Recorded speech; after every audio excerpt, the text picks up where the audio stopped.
Yes, I am the head of mathematics for Daral Marefa. But before, that's just the role that I have taken last year. If you really want to know who's Mrs. Mamta Bhanot, I am basically a teacher. That's what my WhatsApp update is also. I'm teacher by choice. So that is one thing, like before taking up the role as head, I consider myself as teacher. That's very important for you to know. And having taught IB curriculum, I'm a firm believer of IB philosophy too. Anybody who's just timing me, just let me know, Anna, if it's a specific topic. You know, creativity is right-brained and strategy is left-brained. Let's see how many of us are really creative and how many of us are really, in the sense, use strategy. I have a question for you all, but I don't want anyone who knows me in Daral Marefa for more than 1 year need not answer this. So the question is mainly open for the visitors here. Knock, knock, knock. Obviously, there's a story behind this. There was this prestigious club whose membership everyone wanted. So this gentleman thought that I will walk into this club and I will try to get the entry. But obviously, as you know, if you don't have the membership, you cannot get inside. So this person, when he went, he knocked, and the person from the other door, so-called as the guard or the watchman, he asked him some question. And when he answered, obviously the answer was wrong, and he never got the entry. So this smart fellow thought, okay, let me be little practical. He stood by the side of a wall, and he saw one member coming in, and there was this knock, knock. Now you can see maths here. And the person from the other side of the door, obviously the watchman or the guard, said 12. The person who was actually the member said 6, and obviously he got the entry. He thought, the person who was trying to get inside thought, let me make one more try. So he waited, and there comes the second member. He said knock, knock. The guard said 6. And the member said 3, and again he was allowed the entry. Now this gentleman thought that, oh, I have got a lot of wisdom, now let me go and try my luck. So he said knock, knock. The guard said 10. What do you think will be the answer? As I said, this I would expect answer from those who don't know me since, like those who have become acquainted with me this year. Maybe Mr. Ben, maybe Mr. Ken, David there. And now I'm going to little bit add to my debate to it also, Mr. David. So anyone, any takers? What do you think will be the answer so that the member would get the entry in that club? Not Mr. Khalid. I said, you know me for more than 1 year. I don't mind Mr. Matthew or Anna or Uzma or Miss Elizabeth or Mr. Arjun or the new art teacher. Anybody? It's 5. Okay. Mr. Khalid, would you like to add to that? She said 5. Do you think the member will be allowed inside? Well, I can see. I would have said 5 as well. You also would have said 5. I would say it's not 5. Okay, but then you don't know the answer. I don't know the answer, but I don't think it's that much. Could be. Obviously, the answer is not 5. Okay. This is what we think, when we, as teachers also, we try to show them, you try to look at the pattern. You would like to see, oh, 12, half is 6. Oh, 6, the half is 3. 10, the half is 5. But that is not what is actually the analysis. So what do you think will be the answer?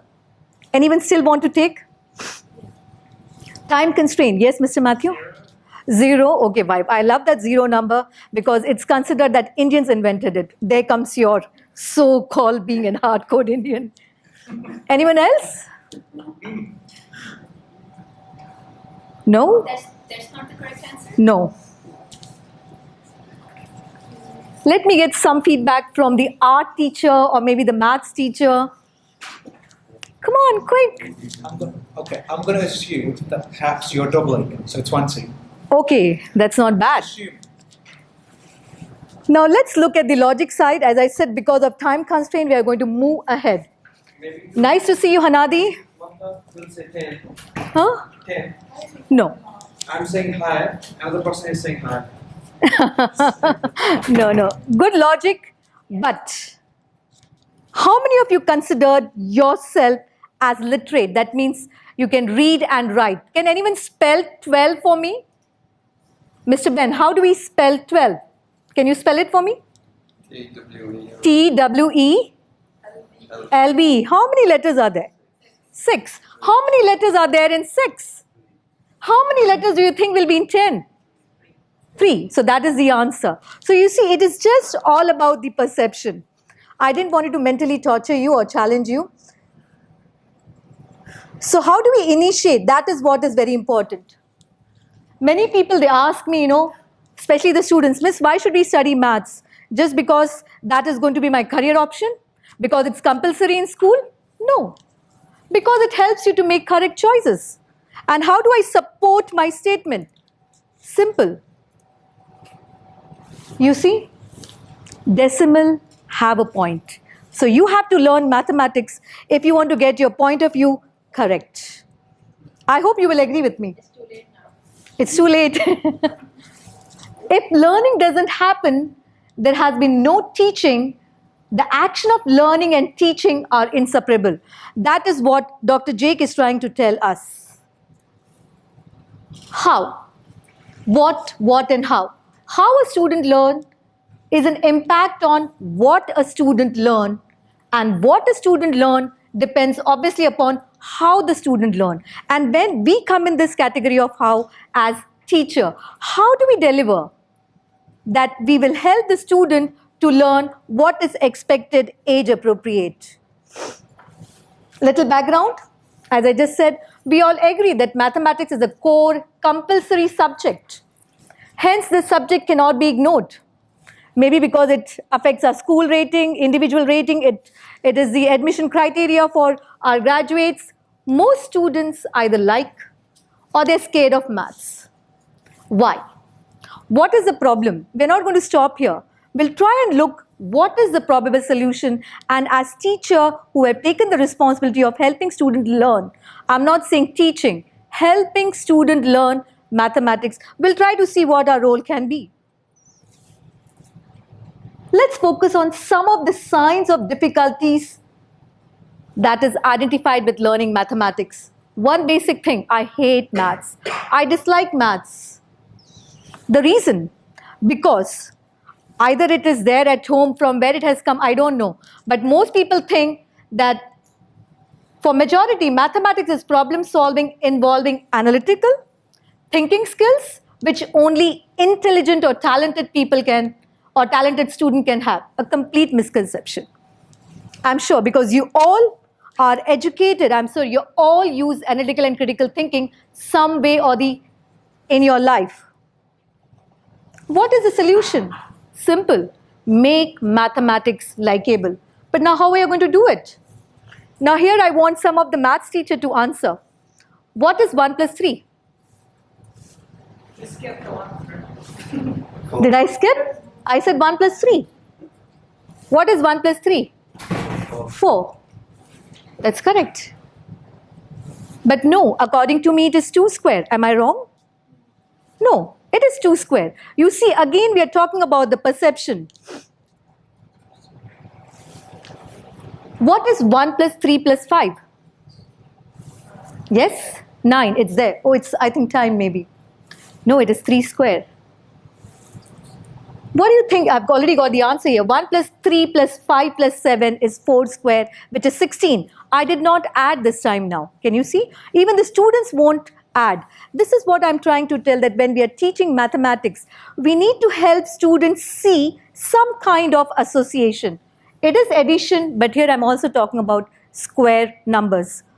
So this is what is we talk when we talk, and as an IB teacher, we talk about pattern criteria B. As you can see, there are 4 dash numbers. What will you have that dash as? 4 blank numbers. 4, 1, 3, 5, 7. 4 odd numbers. Excellent, Uzma. 4 odd numbers, obviously you will get 4 square. So you can see that if you're going to add next consecutive 5 odd numbers, obviously the answer is going to be 5 square. So it's just that how we deal with our topic. One more solution is use alternative method. 23 times 13. Quite likely, some of the students may find it very difficult to recollect what is 23 times 13. It's a 2-digit division. Let me talk now. We are dealing with, let's say, age 7 or age 10-year-old students. They can do this. They can play it on the floor and they can use maybe rope or something and they can see. If you look here carefully, I don't know how many of you can hear. These are the circles. We cannot see 1, 2, 3, 4, 5, 6, 7, 8, 9. This is where the 9 is coming from. 1, 2, 3, 4, 5, 6, 7, 8, 9. This is where the 9 is coming from. And 1, 2, 2. So the answer is 299. You don't have to really do this mentally. You can even do this mechanically. That's what my argument is all about. You know, when they talk about intelligence and so-called thing that the student should be having a mathematical aptitude, no. This can be done mechanically. You don't need special gray cells for this. I wanted to show you this video, but let me see if we can play it. How much time do I have, Anna? Good enough.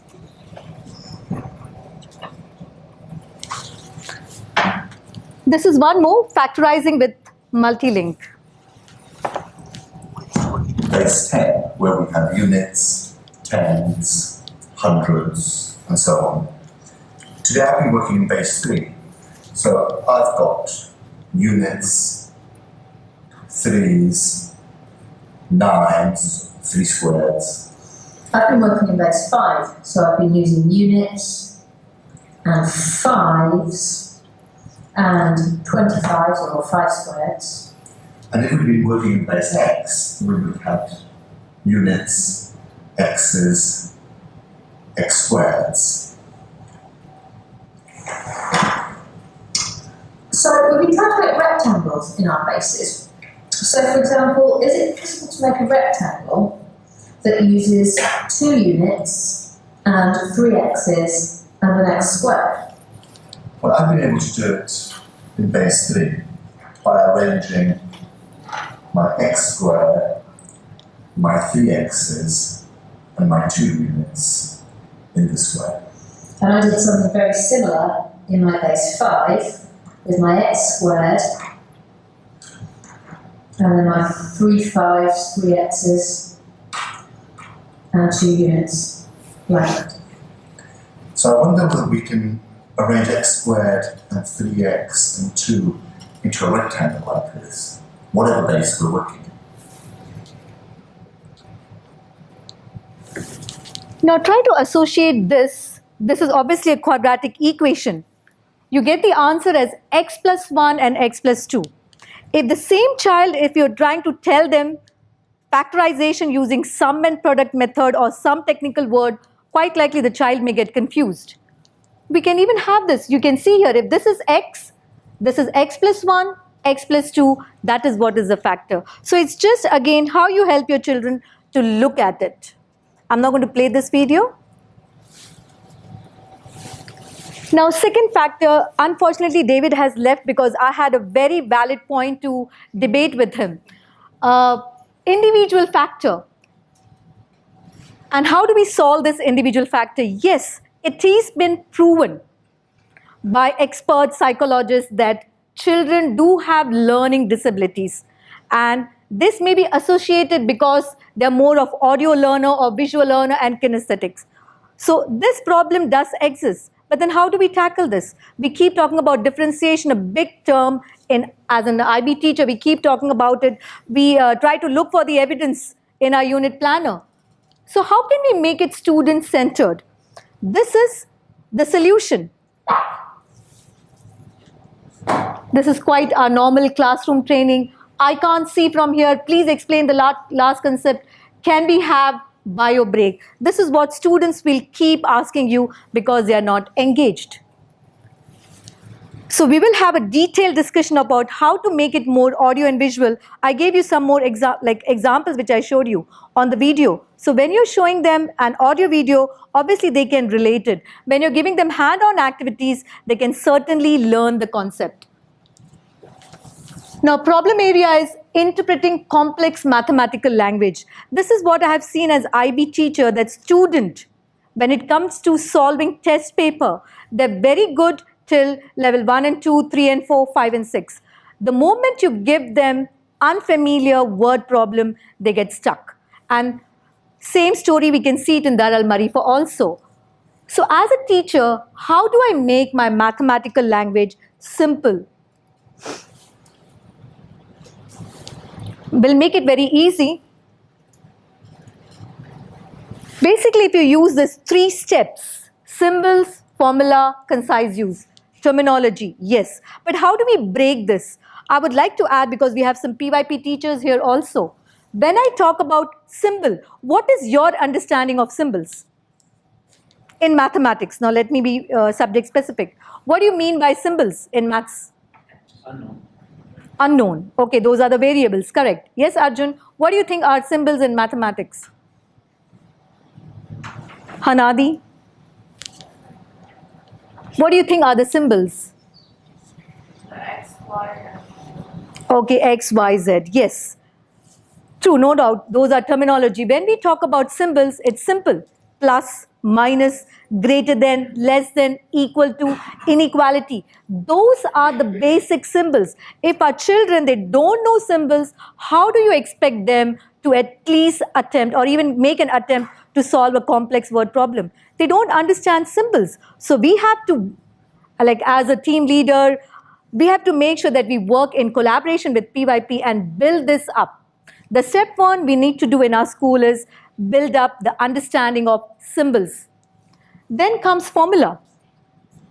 Of course, area of circle is length into breadth, area of circle is pi r square, area of rectangle, big terms. No need. Where do we use this formula? That is very important again. How do we break this formula? So this, as maths teacher and as a department, we are going to work on. Concise use. Criteria C says that students should use concise mathematical language. Do you understand that as a maths teacher? I would like to ask that to my department first. Do we understand? What do you mean by concise use of mathematical language?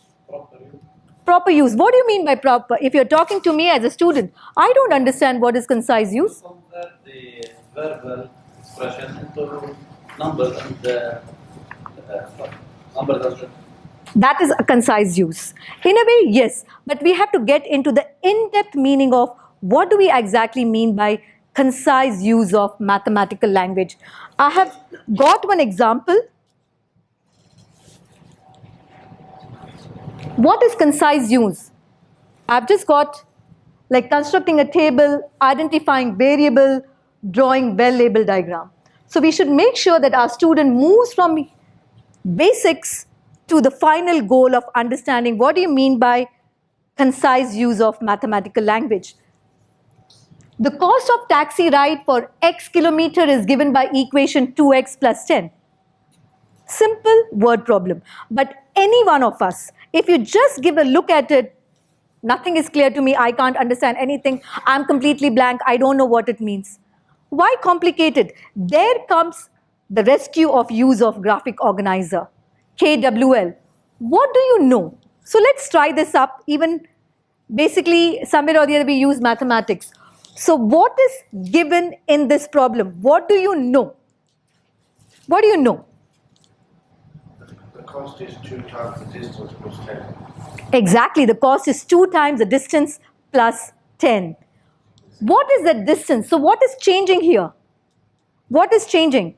The distance. The distance. Obviously, if you change the distance, it is going to affect the cost. So here comes the vocabulary of being variables, independent and dependent variable. So what is the independent variable in this?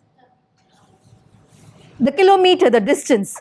And based on the kilometer or the distance is the cost. So you see, you have to help students first to break this. Before we come to this graph, they should know how to construct this graph.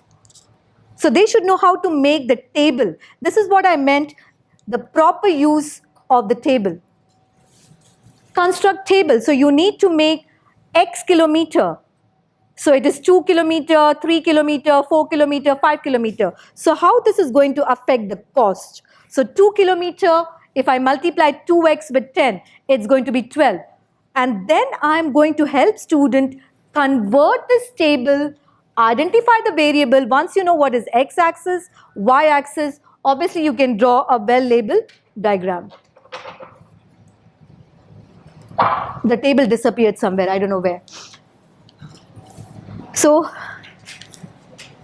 it's all about how we take the subject. So as a head of the department, I need to work not only with my team, but collaborate with other teachers also, PYP and different subject teachers, and we are going to work out something substantial plan that how we can raise the standard of mathematical language in Dar al Marefa. I don't have to share my contact or anything because you all know. So anything, suggestions or questions, you're most welcome. You can write it to me, you can give it to me, completely your wish. I think I tried to finish in time so that Mr. Riz can take over. Thank you so much.